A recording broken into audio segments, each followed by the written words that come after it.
During this series, we're going to take a simple bungalow style house that we designed to export in 3D print, add materials to it, create a scene around it, and then finally build an animation from it. I hope you enjoy it.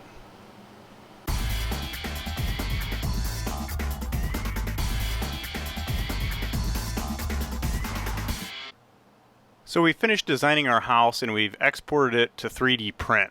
Now we're just going to add some materials to it in a very simple way. All we're going to do is go into poly mode and we're going to select polygons to add material to. So I'll start with the roof, holding option, kind of panning around. As I click on the roof and hold shift, I can select multiple polygons. I can also hold command and click if I want to deselect something, or I can hit undo. So let's go ahead and select all the polygons up here on the roof.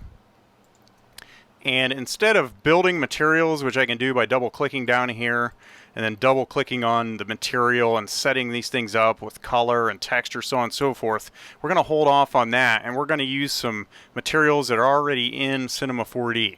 We're going to go down to this content browser tab up here by your objects manager, and we're going to click that tab. When we click it, we see a little icon called presets, and I'm going to double click that and then go down to visualize. This subfolder here has all kinds of materials in it, so when I click materials, they're listed here, and then I can pick through those materials and just basically drop those onto areas that I have selected.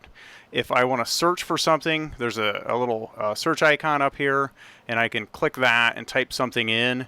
But just scrolling through here, there's all kinds of presets that we can use and build a pretty realistic looking set of materials on the house from.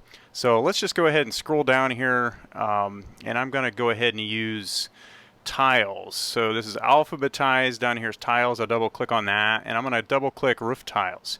Now these aren't materials per se, but they're basically pictures of different textures, and those are going to be projected on the areas that I have selected. So all of these roof tiles, let me go ahead and just grab one, show you what they look like.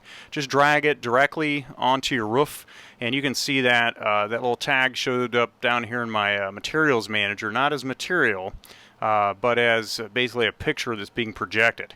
And notice the projection looks a little bit different on the big panels compared to these smaller ones over here. To remedy that situation, we can go over here to the projection and click where it says UV W mapping, and I'm going to go down to flat, and I'm going to project those things flat. I'm also going to change the length and of the U and the length of the V as well. Those two values. Actually, I'm going to highlight this and type in 40, and I'll highlight this and type in 40 as well. And you can make as many adjustments to this material and the different things that we're using in here as you want. Experiment, and you can again always hit undo if you don't like what you got. So changing the length U and V to both 40, that looks a little bit more realistic, so I'm going to go ahead and just kind of go with that. Now in order to get a decent render, when I go up here and I do a render preview, you can see that I can see the material okay, but I want a little bit of a light source, and rather than just dropping a light down, I'm going to go ahead and grab a physical sky, and we'll talk about that a little bit later on when we set up our scene. But now when I hit render, I'm going to get a little bit more realistic look at what this thing would look like. We'll have some shadows and some of the other goodies that the physical sky gives us. Now the rest of the building is done basically the same way. Make sure that you guys are in poly mode, and when you drop that physical sky in, notice that when you start clicking on your building, nothing's happening. So we need to go back to this objects tab, and we need to go down and select the cube. So if things aren't working and you're trying to select stuff, pay attention to what you have selected. I had physical sky selected at that point.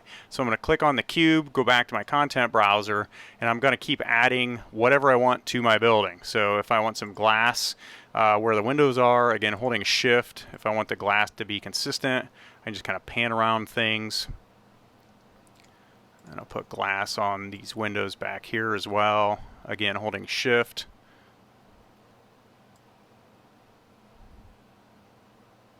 And I can go up here and hit the up arrow just to go back to find my glass. Again, things are alphabetized, so I'll double click glass, And let me grab just some simple glass. So everything that's highlighted, when I dropped it on one of those shapes, the glass was put on all of those different areas. So I should be able to actually see through this thing now. Yeah, I can see through this window through the other one. So I hit render real quick, and you can actually see through the building itself. For the rest of the building, do the exact same thing. Remember to be in poly mode. If things aren't allowing you to select them, just go back through and make sure that you have your building selected, and again staying in poly mode. So let me just grab really quick I'll just grab some concrete just to see how this looks and experiment. If there's something that you don't like, you can change the look of it if you want.